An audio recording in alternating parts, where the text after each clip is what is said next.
रामपुर गांव में अवध नाम का एक व्यक्ति रहा करता था।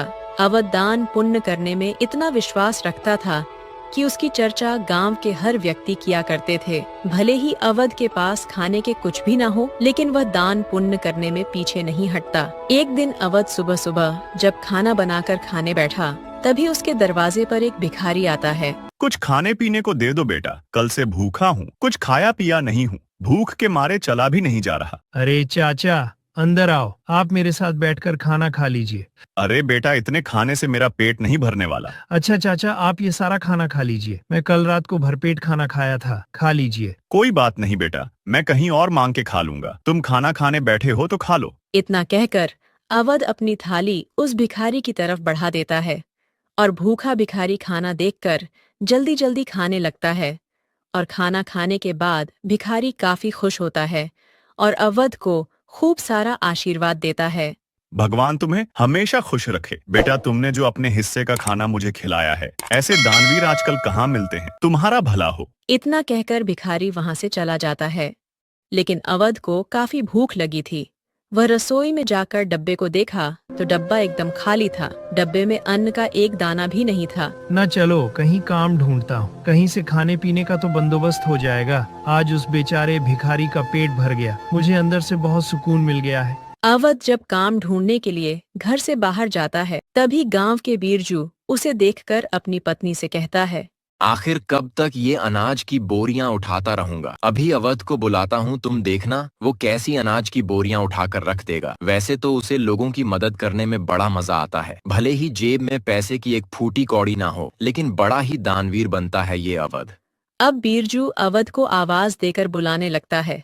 अरे क्या हाल है बीरजू भाई, सब ठीक है ना? ये अनाज की बोरियां तुम खेतों से ला रहे हो क्या? हाँ बीरजू भाई, यह बोरिया खेतों से ही लाना है, लेकिन अभी मैं बहुत थक चुका हूँ। अगर तुम मेरी मदद कर देते तो मेरा काम थोड़ा जल्दी हो जाता। अरे क्यों नहीं, चलो अभी मैं तुम्हारे खेत से अनाज की बोरियां घर तक पहुंचा देता हूँ। बड़ा ही बेवकूफ है, इसे बेवकूफ बनाना बड़ा ही आसान है। चलो इसी बहाने मेरा काम भी हो जाएगा, लेकिन दिल का बड़ा भोला है। इतना कहकर बीरजू अवध से कई सारी बोरियां खेत से घर तक रखवाता है। लेकिन अवध तो भूखा था। सारी बोरी रखने के बाद बीरजू अवध से कहता है, बहुत बहुत धन्यवाद अवध भाई, तुम ना होते तो ये बोरी ढोने में काफी समय लगता और रात भी हो जाती। अगले दिन सुबह सुबह अचानक उसके दरवाजे पर किसी की रोने की आवाज आती है। अवध नींद में होता है और दरवाजा खोलकर बाहर देखा तो उसका पड़ोसी संगम अपनी पत्नी को पीट रहा होता है। अरे अरे संगम, तुम अपनी पत्नी को ऐसे क्यों मार रहे हो? अरे क्यों ना मारूं, मेरी मर्जी मेरी पत्नी। तुम कौन होते हो बीच में बोलने वाला? देख संगम,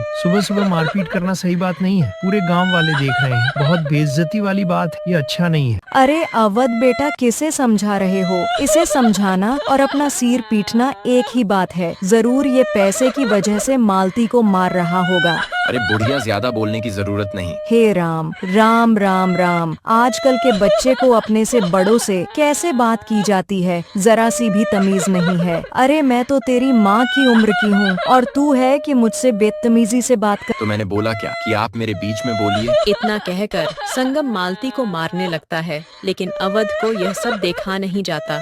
अवध संगम को एक जोरदार तमाचा मारता है। यह देखकर सारे लोग खुश हो जाते हैं। गांव के सारे लोग तमाशा देख रहे होते हैं।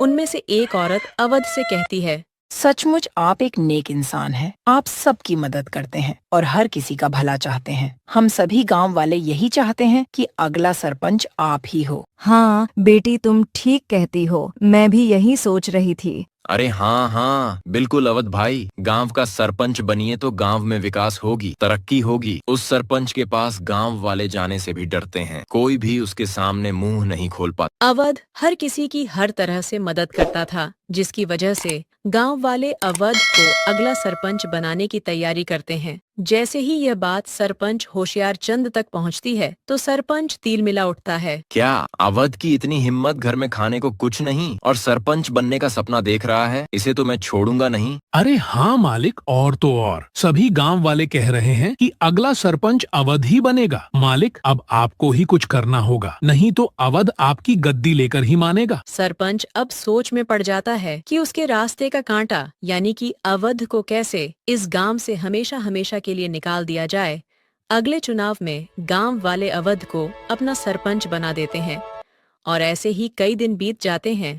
जब राशन की बारी आती है तो सरपंच होशियार चंद राशन में मिलावट करवा देता है, जो अवध को बिल्कुल भी पता नहीं होता। अरे बेटा, तुम्हें सरपंच देख मुझे बहुत खुशी हो रही है। कम से कम अब राशन तो अच्छे से मिलेगा। अरे हाँ, अब सब कुछ अच्छा ही होगा। दादी माँ, आप लोगों ने इतना विश्वास करके गांव का कार्यभार संभालने का मौका दिया है और मैं इसे अच्छे से निभा सकूं, यही आशीर्वाद दीजिएगा। गांव में राशन बांटने पर सभी खुश थे। पहली बार राशन सबको मिला, वरना आधे से ज्यादा राशन सरपंच होशियार चंद ही काट लिया करता था। लोगों को राशन मिल चुका था, लेकिन अगले दिन सुबह गांव में शोर मच जाता है कि नए सरपंच अवध ने मिलावटी राशन दिया है। अब सारे गांव वाले इकट्ठा होकर अवध से सवाल पूछते हैं। हम सभी तुम पे विश्वास करके गांव का सरपंच बनाया और तुम हम सभी गांव वालों के साथ विश्वासघात किया। शर्म आनी चाहिए तुमको। अवध बेटा, मुझे तुमसे ये उम्मीद नहीं थी। राशन में मिलावट करके क्या मिला तुमको? तुम तो गांव वालों की हमेशा से भला चाहते थे, लेकिन राशन में मिलावट करके क्या मिला? इतना मिलावट तो पूर्व सरपंच भी नहीं करते थे। हम सभी तुम्हें सरपंच बनाकर गलत फैसला ले लिया है। बिल्कुल ठीक कह रही है चाची। अभी के अभी तुम गांव से निकल जाओ, गांव में रहने लायक ही नहीं हो। ये सारी बातें चल ही रही होती हैं कि पूर्व सरपंच होशियार चंद वहाँ आ जाता है। अरे हाँ, इसे अभी के अभी गांव से निकाल दिया जाए। इस पे विश्वास करके हमने तो बहुत बड़ी गलती कर दी है। अब अवध को गांव वाले गांव से निकाल देते हैं। सरपंच होशियार चंद और उसके आदमी बहुत खुश होते हैं। अब गांव से निकलने के बाद अवध एक पेड़ के नीचे बैठकर गांव वाले के बारे में सोचने लगता है। जिन गांव वालों के बारे में खुद से ज्यादा सोचा, आज उसी गांव ने मुझे निकाल दिया। अरे राशन में मिलावट भला मैं क्यों करूंगा? अगर मैं राशन में मिलावट नहीं की है तो फिर ये सारा खेल सरपंच का ही होगा। कोई बात नहीं, मेरे इतना कहने पर भी गांव वाले ने मेरा साथ नहीं दिया। मैं इसे कभी नहीं भूलूंगा। और इधर सरपंच अपनी चाल चलता है और गांव वालों का विश्वास जीत लेता है और सभी गांव वाले एक बार फिर से उसे अपना सरपंच मानने के लिए मजबूर होते हैं, क्योंकि अवध धोखेबाज निकला। ऐसे ही कई महीने बीत गए और अवध का कहीं अता पता नहीं चला। एक दिन सरपंच का नौकर जंगल के रास्ते घर आ रहा होता है। तभी जंगल में दो आदमियों को बातें करते देख सुनता है। यह दोनों आदमी अवध के बारे में बात कर रहे थे। यह देख नौकर भागा भागा सरपंच के घर पहुंचता है। मालिक, मैंने दो आदमियों को बात करते हुए सुना है। दोनों अवध के बारे में बात कर रहे थे। वो जो जंगल में झोपड़ी है ना, उस झोपड़ी में अवध ने आत्महत्या कर ली है। ये करीब 5 दिन पहले की बात है। इसका मतलब मेरे रास्ते का कांटा अब हमेशा के लिए खत्म हो गया है। चलो अच्छा है। और तो और मालिक, ये बात तो गांव वाले भी जानते हैं। न जाने ये बात उन तक कैसे पहुंची। हो सकता है उन लोगों ने पहुंचाई हो जो बात कर रहे थे। अरे गांव वाले बहुत ही स्वार्थी हैं। अवध ने गांव वालों का कितना साथ दिया और गांव वाले यही कह रहे थे कि अवध ने शर्म के मारे आत्महत्या कर ली। गांव वाले के साथ साथ सरपंच को भी पूरा यकीन हो गया था कि अवध ने आत्महत्या कर ली है। लेकिन कुछ दिनों बाद अवध सरपंच के घर पहुंचता है। शाम का समय था, चारों तरफ अंधेरा ही अंधेरा था। सरपंच अपने नौकर को कहता है, अरे सामने देख, कोई खड़ा है क्या? मुझे तो ऐसा लग रहा है कि सामने अवध की आत्मा है।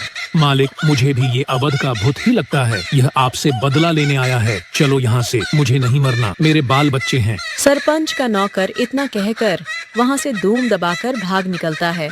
अवध जैसे जैसे आगे की ओर बढ़ रहा था, सरपंच डर के मारे कांप उठा।